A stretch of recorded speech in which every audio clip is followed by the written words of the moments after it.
Di dalam tubuh manusia terdapat sistem koordinasi yang meliputi sistem saraf, sistem indera, dan sistem hormon. Dalam sistem saraf, kita mengenal beberapa istilah. Reseptor, yaitu penerima rangsangan. Bagian yang berperan sebagai reseptor adalah alat indera. Input sensoris, yaitu penghantaran atau konduksi sinyal stimulus dari reseptor sensoris, misalnya sel-sel pendeteksi cahaya di mata ke pusat integrasi. Integrasi adalah proses penterjemahan informasi yang berasal dari stimulus reseptor sensoris oleh lingkungan, kemudian dihubungkan dengan respon tubuh yang sesuai. Output motoris, penghantaran sinyal dari pusat integrasi ke sel-sel efektor, sel-sel otot dan kelenjar yang mengaktualisasikan respon tubuh terhadap stimulus tersebut. Efektor berupa otot atau kelenjar.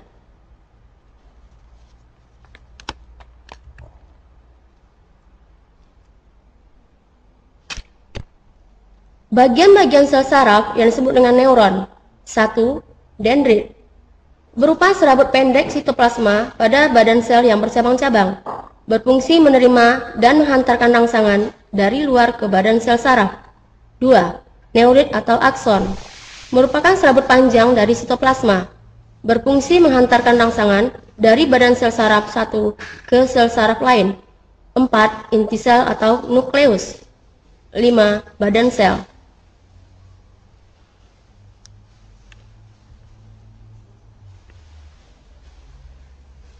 Berdasarkan fungsinya, neuron dibedakan menjadi 3. 1. Neuron sensorik, berfungsi menghantarkan rangsang atau impuls dari indera ke saraf pusat atau otak dan sumsum tulang belakang.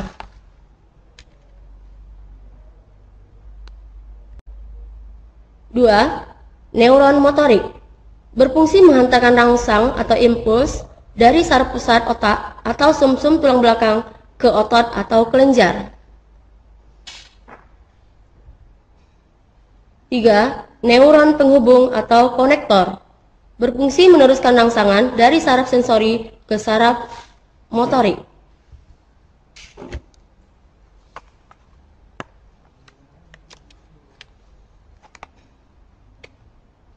Pembagian neuron berdasarkan struktur. Ada 3 macam. 1. Neuron unipolar, yaitu memiliki satu akson yang bercabang. 2. Neuron bipolar, memiliki satu akson dan satu dendrit. 3. Neuron multipolar, memiliki satu akson dan sejumlah dendrit.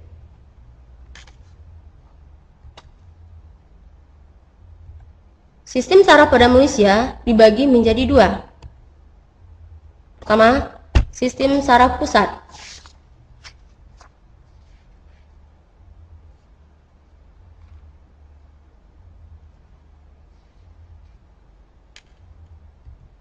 Kedua, sistem saraf tepi.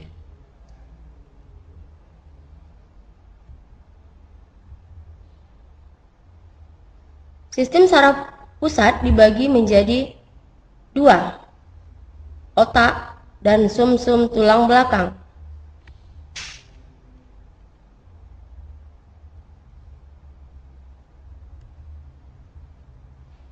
Saraf tepi terbagi menjadi 2, saraf somatis dan saraf autonom.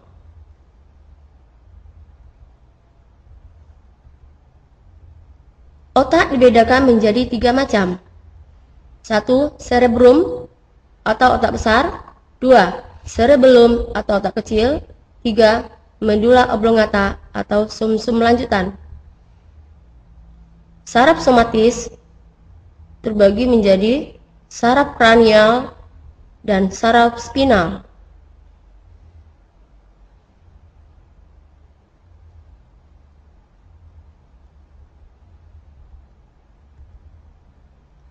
Saraf autonom terbagi menjadi 2, saraf simpatik dan saraf parasimpatik.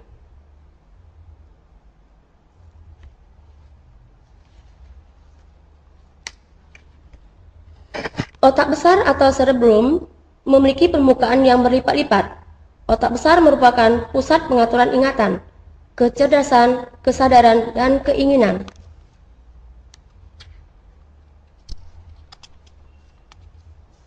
Otak kecil atau cerebellum berfungsi mengkoordinasikan gerakan otot yang disadari dan pusat keseimbangan serta posisi tubuh. Sumsum lanjutan atau medula oblongata juga disebut batang otak.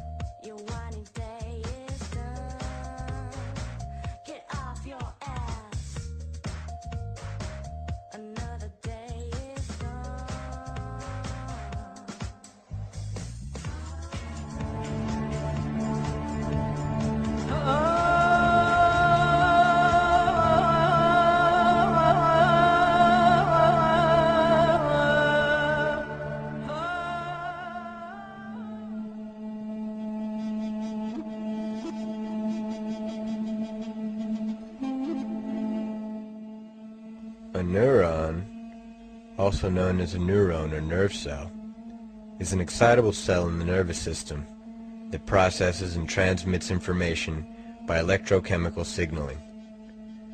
Neurons are the core components of the brain, the vertebrae spinal cord, the invertebrate ventral nerve cord, and the peripheral nerves.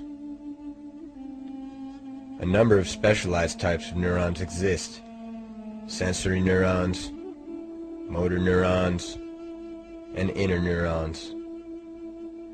Neurons respond to stimuli and communicate the presence of stimuli to the central nervous system, which processes that information and sends responses to other parts of the body for action. The basic morphology of the type 1 neuron, represented by spinal motor neurons, consists of a cell body called the soma, and a long, thin axon which is covered by the myelin sheath. Around the cell body is a branching dendritic tree that receives signals from other neurons. The axon is a finer cable-like projection which can extend tens, hundreds, or even tens of thousands of times the diameter of the soma in length. The axon carries nerve signals away from the soma, and also carries some types of information back to it.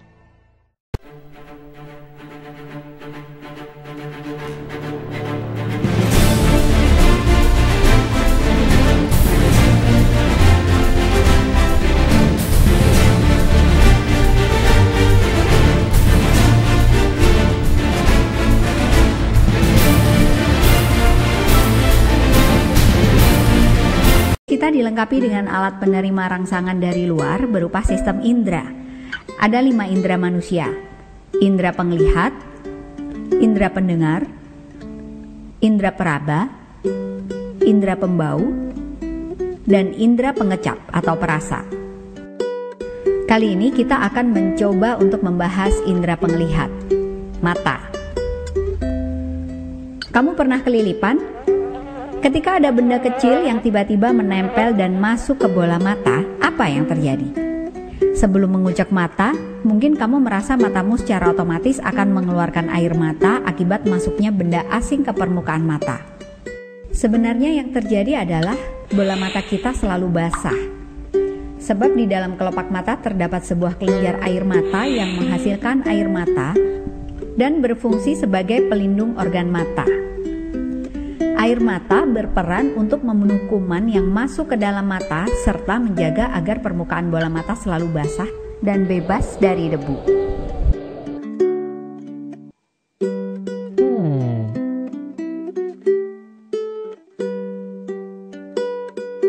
Selain air mata, agar mata kita bisa berfungsi sebagai indera penglihatan, maka mata dilengkapi 3 bagian, yaitu otot, dinding bola mata, dan lensa mata.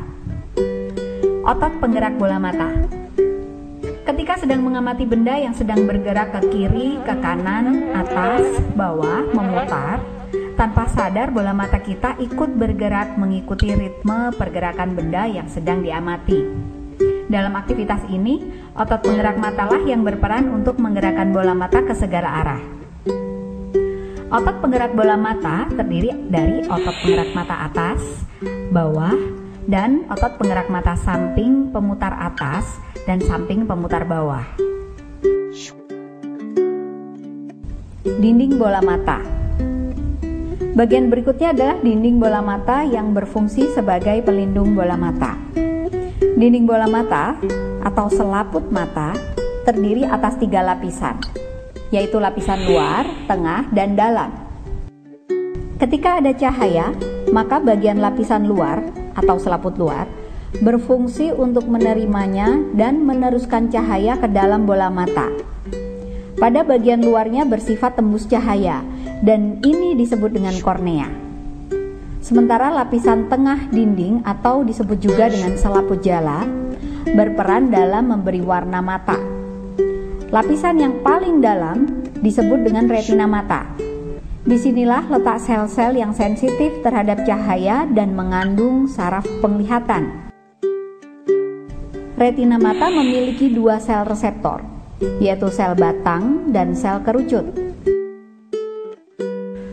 Mata kita bisa melihat dengan jelas di bawah cahaya temaram karena adanya sel batang yang bekerja membuat penglihatan kita berfungsi dengan baik pada saat cahaya redup. Namun sel batang ini tidak bisa melihat dengan jelas warna dalam keadaan cahaya yang redup.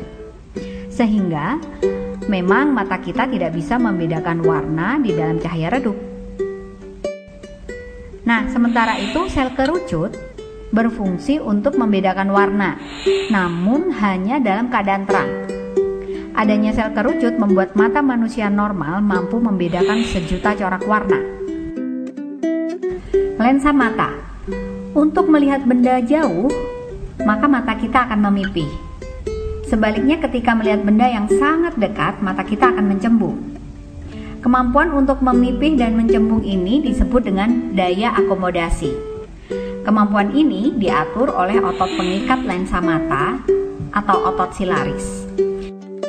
Ini adalah kerja lensa mata yang mirip dengan kerja lensa kamera yang memang dibuat meniru cara kerja lensa mata. Lensa mata terletak tepat di belakang selaput pelangi dan pupil mata. Bentuknya bikonveks atau cembung muka dan juga cembung belakang.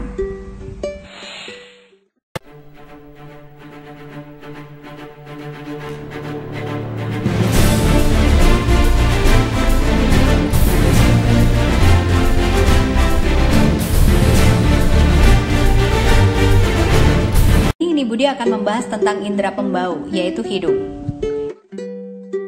Hidung terdiri atas 2 lubang hidung dan rongga hidung. Rongga hidung dibentuk oleh tulang hidung dan tengkorak. Di dalam rongga hidung terdapat selaput lendir dan rambut halus yang disebut dengan rambut hidung. Rambut hidung dan selaput lendir ini berguna untuk menahan kotoran yang masuk bersama-sama dengan udara pernafasan. Kotoran tersebut dapat berupa debu, cairan, kuman, atau mikroorganisme lain yang masuk dari udara dan kemudian diperangkap oleh lapisan mukus. Selain itu, hidung juga berfungsi sebagai organ untuk membau karena reseptor bau terletak di mukosa bagian atas hidung. Hidung juga membantu menghasilkan dengungan atau fonasi. Adanya reseptor pembau atau kemoreseptor yang ada di dalam hidung manusia menyebabkan kita dapat mengetahui berbagai macam bau. Bahkan, hanya dengan membau saja kita dapat mengetahui nama benda tanpa harus melihatnya. Sel-sel reseptor yang berfungsi untuk menerima rangsangan zat kimia berupa uap terletak di rongga hidung bagian atas. Reseptor pencium tidak bergerombol seperti tunas pengecat. Di akhir setiap sel pembau pada permukaan epitelium mengandung beberapa rambut-rambut pembau yang bereaksi terhadap bahan-bahan kimia bau-bauan yang ada di udara. Bagaimana proses terjadinya pembauan? Aroma atau bau suatu benda yang berbentuk gas terhirup oleh hidung dan masuk ke hidung. Kemudian uap atau gas yang terhirup ini akan larut dalam lendir dan sampai pada sel reseptor atau ujung saraf pembau yang berfungsi mendeteksi zat kimia yang ada dalam udara pernafasan.